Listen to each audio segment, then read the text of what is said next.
बिजली कैसे बनती है? क्या आप जानते हैं जिन तारों द्वारा बिजली को आपके घरों तक पहुंचाया जाता है वो तारे कैसे बनती है? नहीं तो चलिए फिर मेरे साथ बिना किसी देरी के वीडियो शुरू करते हैं। आपको दिखाते हैं बिजली की तारें कैसे तैयार करी जाती हैं, जिनके बिना बिजली का कोई उपयोग है ही नहीं। तो वीडियो को अंत तक देखना मत भूलिएगा। चलिए वीडियो शुरू करते हैं। तो बिजली का तार बनाने के लिए सबसे पहले पीवीसी के छोटे छोटे दाने लिए जाते हैं, जो कि एक प्रकार के प्लास्टिक के दाने रहते हैं। इन दानों की बोरी को खोल के सबसे पहले इन्हें गर्म करा जाता है। जो आप ये मेरे सामने नीले रंग की मशीन देख रहे हैं ना, इसी के द्वारा इन दानों को गर्म करा जाता है ताकि इन्हें पिघलाने में आसानी हो सके।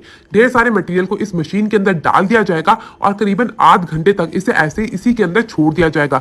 घूम घूम कर ये मशीन सारे के सारे दानों को बिल्कुल गर्म कर देगी, ताकि जैसे दूसरी मशीन के अंदर जाए बिल्कुल आसानी से इन्हें पिघलाया जा सके। इन्हीं दानों से वही प्लास्टिक तैयार होता है जो कि आपको बाहरी रूप से किसी भी तार के ऊपर देखने को मिलता है। इसे रंगीन बनाने के लिए इसके अंदर डाले जाते हैं रंगीन पीवीसी के दाने। तो थोड़े से रंगीन पीवीसी के दानों को आम दानों में मिला के अच्छे से मिक्स करा जाएगा। ये मटेरियल भी बिल्कुल गर्म रहता है। इस गर्मा गर्म मटेरियल को अच्छे से मिला लेने के बाद इसे डाला जाएगा मशीन के अंदर।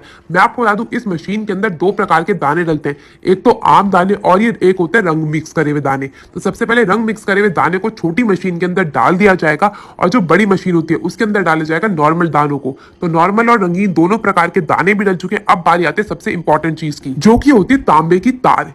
ये जो आप मेरे सामने ढेर सारी तारें देख रहे हैं ना, इन्हीं से हमारी जो तार है वो तैयार होती है। कितने एमएम की तार चाहिए होती है उसी के हिसाब से इन तारों को मिला के एक बड़ी तार तैयार करी जाती है। आज मैं आपको दिखा रही हूँ 2 एमएम की तार कैसे बनाई जाती है।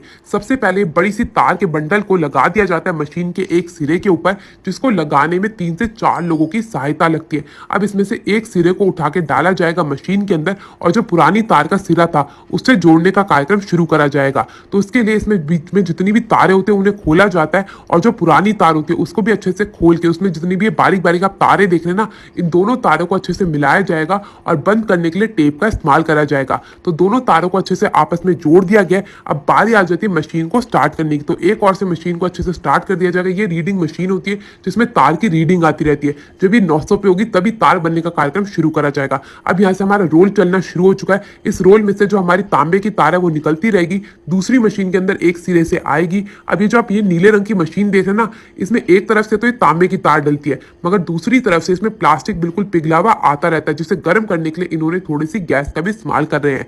अब जैसे ही प्लास्टिक जो है हमारी तांबे की तार के ऊपर आता रहेगा, इसे डाला जाएगा पानी में ठंडा करने के लिए, क्योंकि अगर तार को ठंडा नहीं करा जाएगा तो ना ही इसकी पैकिंग हो सकती है और ना ही इसके ऊपर लेबलिंग हो सकती है। तो सबसे पहले तार को पानी के अंदर अच्छे से ठंडा करा जाता है, जिसके लिए यहाँ पे 2 फुट जितनी एक बड़ी सी मशीन लगी हुई है जिसमें पानी आता रहता है और इस बड़े बड़े से रोलर की सहायता से बिल्कुल अच्छे से तार को ठंडा करके आगे की ओर भेजा जाता है। अब ये जो आप मेरे सामने मशीन देख रहे हैं ना, इसके 2 काम होते हैं, एक तो तार की नपाई का, दूसरा तार की खिंचाई का और साथ ही साथ तार के ऊपर नाम लिखने का। इसी मशीन द्वारा तार के ऊपर नाम लिखा जाता है किसी भी कंपनी का। तो इसी मशीन द्वारा अच्छे से तार के ऊपर नाम लिखा जाएगा। इसी मशीन में रीडिंग आती रहेगी और जैसे ही हमारी 90 मिलीमीटर की तार बनके तैयार हो जाएगी, ये मशीन खुद ब खुद काट के उसे अलग अलग भागों में इकट्ठा कर लेगी। अब बारी आती है तार की पैकिंग की। तो यहाँ पे पैकिंग के लिए अलग से मशीन लगी होती है जिसमें एक सिरे से तार को डाला जाता है और उसके बाद ये खुद ही से घुमा घुमा के एक नया सा तार का रोल बना के तैयार कर देती है। अब इस तार के ऊपर भी दोबारा से कंपनी की लेबलिंग करी जाती है, तभी तो पता चलेगा ये तार है कौन सी कंपनी की।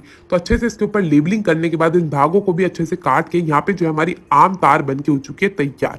अब बारी आती है 2 तार को मिक्स करके नई तार बनाने की, जो कि ज्यादातर घरों में इस्तेमाल करी जाती है। जिसके लिए सबसे पहले एक रंग की तार के रोलर को डाल दिया जाता है मशीन के अंदर, इसी प्रकार से दूसरे रंग की तार को भी डाल दिया जाता है। फिर एक तार के सिरे को डाला जाएगा मशीन के अंदर, इसे थोड़ा सा घुमा के मशीन के द्वारा ही आगे की ओर भेज दिया जाता है। अभी आप यहाँ पे देख सकते हैं बीच में नीले रंग की तार जो पहले से ही लगा के रखी गई है। अब इन दोनों तारों को अच्छे से मिला के इनकी मिश्रण वाली तार को भी तैयार करा जाएगा। आप यहाँ पे देख सकते हैं इसे पुरानी तार से अच्छे से बांध दिया गया है और यहाँ से हमारा रोलर चलना शुरू हो चुका है। एक एक करके यहाँ से पीली तार जो आगे की ओर आती रहेगी, फिर ये नीली तार के साथ मिलके एक नई तार को अच्छे से बना के तैयार कर लेगी। फिर इसकी पैकेजिंग भी पुरानी वाली तार की तरह ही करी जाती है। मैं आपको बता दूं, जिस तरह हम पानी के बिना नहीं रह सकते, वैसे बिजली का कोई भी उपकरण इस तार के बिना रहे, तार बड़ी अनिवार्य होता है। अब चलते हैं यहाँ के वीडियो कैसी लगी जरूर बताइएगा। पसंद आए तो अपने दोस्तों से शेयर करना मत भूलिएगा। मैं आपसे